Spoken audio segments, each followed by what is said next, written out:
C'est un triste palmarès. Le saviez-vous, la France est championne d'Europe d'abandon d'animaux et notre région n'échappe pas à la règle. Cet été encore, nous avons battu des records d'abandon. Des centaines de chats et de chiens ont trouvé refuge ici à la SPA.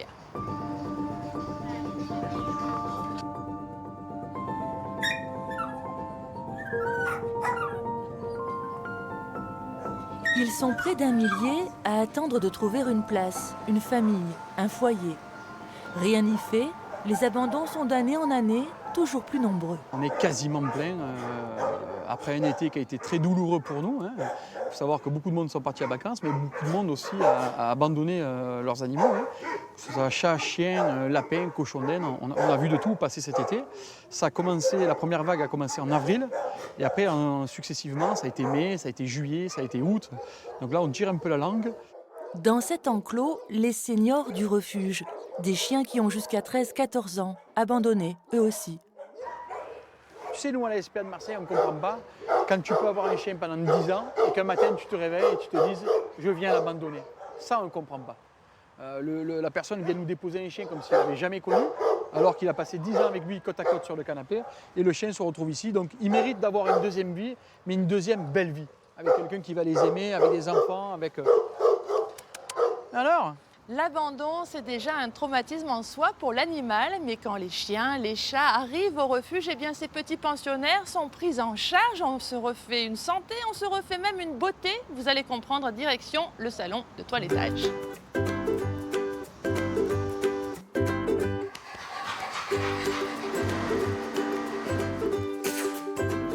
Souvent, ils ont eu des relations difficiles avec leur ancien maître, ils ont été abandonnés, maltraités. Donc on est là tout d'abord pour leur redonner confiance et leur faire partager un moment privilégié avec nous. Et après, au-delà de ça, bien sûr, l'intérêt, c'est de les faire tout beau pour que les personnes qui viennent au refuge pour adopter soient attirées physiquement. Parce qu'il faut le dire, au début, il va y avoir un coup de cœur, ça va être sur le physique, sur le regard. Donc c'est pour ça que les yeux, ça a une importance capitale quand on va les toiletter, pour bien dégager le regard. Et justement pour avoir ce coup de foudre et après démarrer sur une nouvelle histoire. Quoi. Ce contact en fait. Ouais, le contact visuel pour après avoir un contact physique. Et ils se laissent tous faire comme ça gentiment? Bien sûr que non, bien sûr que non. Non, pas du tout. Sinon ce serait trop facile. Sinon ce serait trop facile. Comment tu t'appelles? Copain. Copain? C'est copain. Copain tout seul. Voilà. Il cherche une famille, copain. Eh bébé. Allez, viens ici ma puce. On y va tout doucement, tout doucement. Voilà. L'intérêt du massage animalier, ça va être de détendre, d'apaiser et de relaxer l'animal. D'accord ? Il peut effectivement arriver avec des petites tensions, des petites inflammations. Et on va gentiment, doucement ma puce, doucement, on va gentiment travailler dessus pour essayer de les effacer, de les éliminer au fur et à mesure. Au refuge, les vétérinaires n'ont pas franchement le temps de s'ennuyer. La plupart des animaux errants trouvés dans la rue ne sont pas stérilisés et nos amis félins ont tendance à se reproduire vite, très très vite. Quand on sait qu'un mâle et une femelle peuvent faire jusqu'à 12 chatons par an, qui eux, à leur tour, vont se multiplier.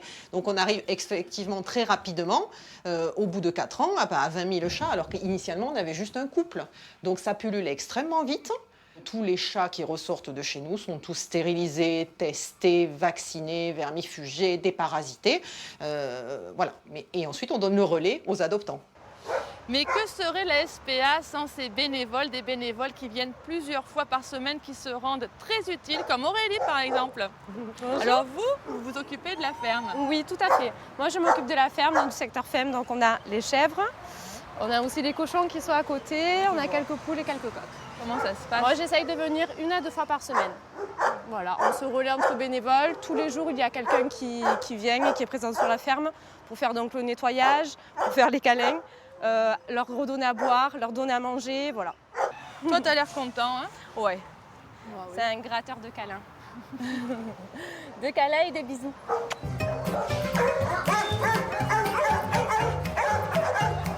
Hein? Tu vas devenir célèbre? C'est comme ça que tu vas la télé.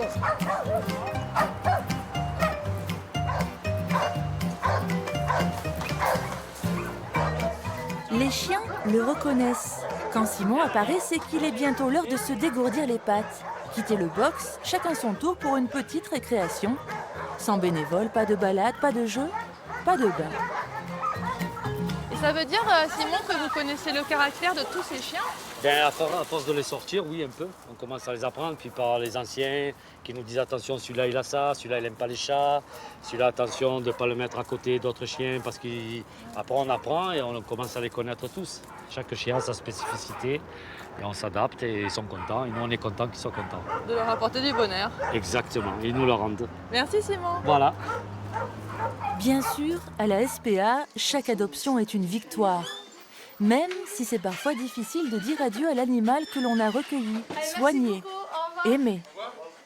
C'est moi toujours qui me suis occupée. Mais voilà, c'est une chienne qu'elle ne savait pas qu'est-ce que c'est les caresses. Elle était enfermée dans une cage avec des chiens de chasse dans plein cagnard. Voilà, peut-être pour la reproduction, on ne sait rien. Mais elle ne connaissait pas le contact humain. Et maintenant, regardez-moi ça. Hein? Elle m'aime beaucoup et elle va aimer sa maman aussi, sa nouvelle maman. Oui. Bon, je vous passe ma mamita. Vous me donnerez des nouvelles. Merci pour elle. Allez, dis bonjour Mamita. Coquine. Moi, je l'ai sur mes fils. Alors, dis-lui, toi. Ouais.